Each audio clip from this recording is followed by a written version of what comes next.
4 പതിറ്റാണ്ട് നീണ്ട കാത്തിരിപ്പിനൊടുവിൽ കൊല്ലം ബൈപ്പാസ് ഇന്ന് നാടിന് തുറന്നു നൽകും. വൈകിട്ട് പ്രധാനമന്ത്രി നരേന്ദ്രമോദി ഉദ്ഘാടനം നിർവഹിക്കും. ബൈപ്പാസിനെ ചൊല്ലിയുള്ള വിവാദങ്ങൾക്കും 4 പതിറ്റാണ്ടോളം തന്നെ പഴക്കമുണ്ട്. കൊല്ലം നഗരത്തിലെത്താതെ എറണാകുളം തിരുവനന്തപുരം ഭാഗത്തേക്ക് തിരക്കിൽപ്പെടാതെ യാത്ര ചെയ്യാൻ കഴിയുന്നതാണ് നിർദ്ദിഷ്ട ബൈപ്പാസ് പാത. 1972 ടി.കെ. ദിവാകരൻ പൊതുമരാമത്ത് മന്ത്രിയായിരുന്നപ്പോഴാണ് ഈ ആശയം മുന്നോട്ട് വെച്ചത്. പലപ്പോഴായി നിർമ്മാണം പൂർത്തിയാക്കി. മേവറം മുതൽ അയത്തിൽ വരെയുള്ള പാത 1993 അയത്തിൽ കല്ലുംതാഴം ഭാഗം 1999 പൂർത്തിയായി.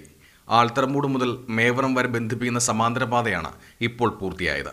ഉമ്മൻചാണ്ടി സർക്കാരിന്റെ അവസാന കാലഘട്ടത്തിലാണ് കേന്ദ്ര സംസ്ഥാന സർക്കാരുകളുടെ തുല്യ പങ്കാളിത്തത്തോടെ ബൈപ്പാസ് നിർമ്മാണം പുനരാരംഭിക്കുന്നത്.